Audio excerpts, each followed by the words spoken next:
And what the military kept saying is that there were irregularities, and they even went to wanted to go to the Supreme Court and to the Electoral Commission, which they did. They said there were over 8 million vote irregularities, and according to the Electoral Commission, this was not an issue, and the military didn't come with any evidence of these irregularities. And so their whole thing is, because of vote irregularity, they wanted the election to happen again, and of course, this culminated in this happening. Yes. Now, just looking at the issue that we want to talk about, and the issue that you are passionate about, and we're talking about the Rohingya, because we know the brutality, and we've seen what has happened over the years as far as the Rohingyans are concerned. And does this put them into a more dangerous or a more precarious situation with the coup now having taken place?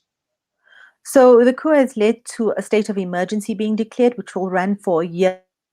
The commander-in-chief of the military, Min Aung Hlaing, which is very well known to people speaking about and dealing with the Rohingya situation, is now in effect the head of the country. This was the architect of the Rohingya genocide. It happened on his watch. All the genocide blood is basically on his hands. He is now the president of the country. Of course, repatriation talks were set to begin. Bangladesh still feeling confident that this would continue, because they'd have 2 previous repatriation agreements with the Myanmar military.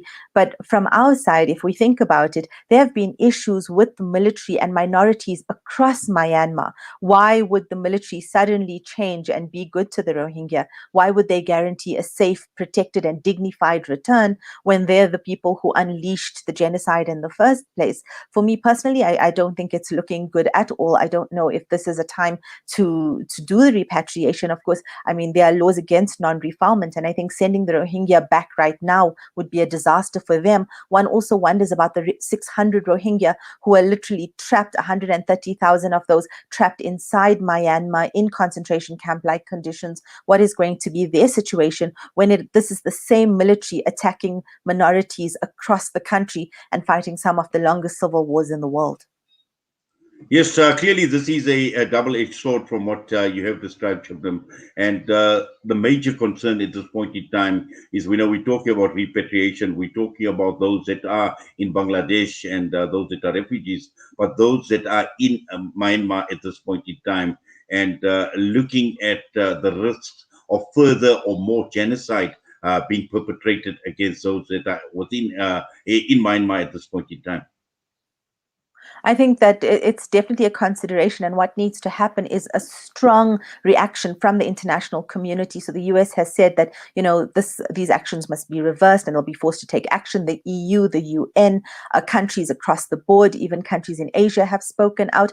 But the reality is there has to be more than talking. There have to be targeted sanctions. There has to be an arms embargo. You know, the international community has to force Myanmar to act in terms of the rule of law, and to respect the democratically elected leaders of the country. In fact, just yesterday after the coup, there was a reshuffle in cabinet with a whole lot of new ministers being put into different positions. And I think this is really, if there was ever a time for a real push against Myanmar from the international community, this is it.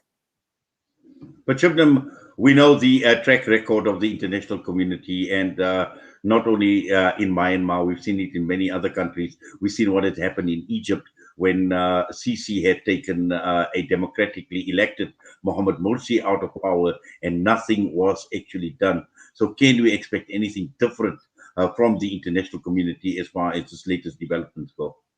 Brother Inayat, we have to live in hope. Really, that is all we have right now. And of course, our own actions. And South Africa acceded to one of the ASEAN cooperation agreements in December. So perhaps now that gives us a space as South Africa to say something. And hopefully our leaders will say something about this. Yes. What about Myanmar and their closest allies? Because we know that there are many countries that are very close to Myanmar. We've even seen countries like China, possibly even looking at India as well.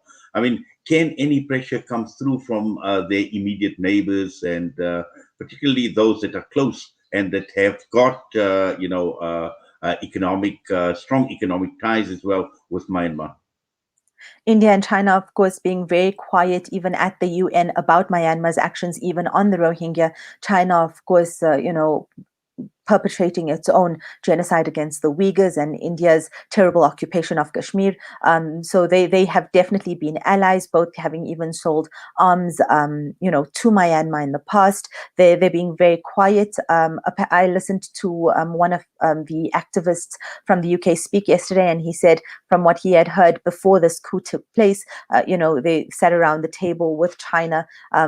Just to get confirmation that this was what was happening. I don't know how true that is, but of course, China is the biggest partner, one of the biggest trading partners, and one of the closest allies to Myanmar. And if they're going to say it's okay, we'll support you, then definitely. And they're using very calm terminology. They're saying that they have friendly relations with Myanmar, and that. Both groups should be careful to ensure everything runs smoothly. So there's no condemnation coming from either of those. Both those countries share over 1,000-kilometer long borders with Myanmar.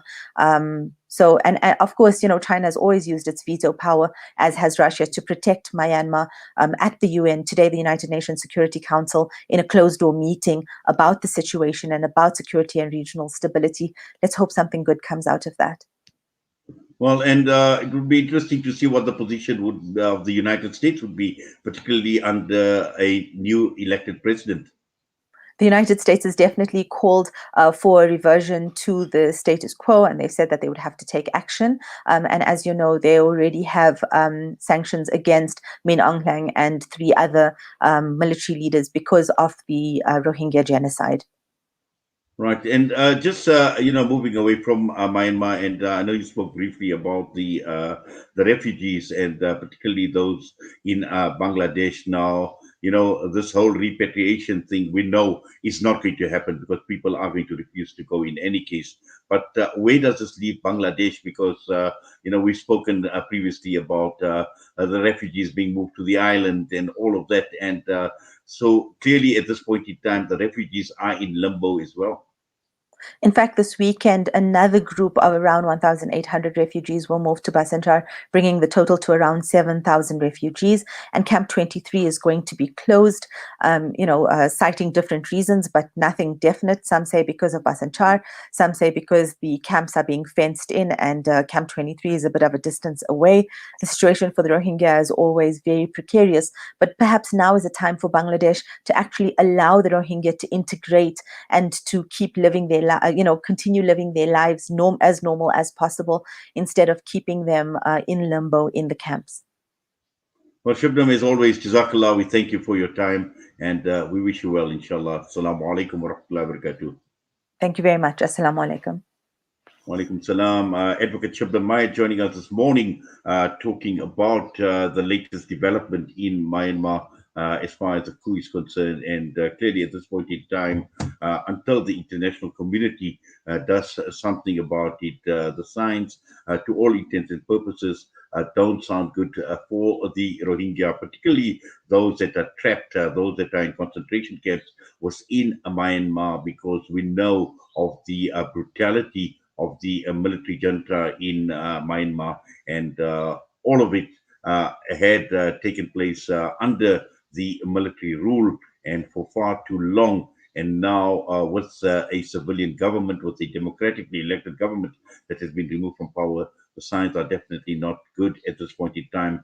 We know that there have been major news blackouts. We don't even know what is happening in those camps at this point in time, and clearly a very, very difficult situation for the Rohingya Muslims. And with that, we are going to go for a break.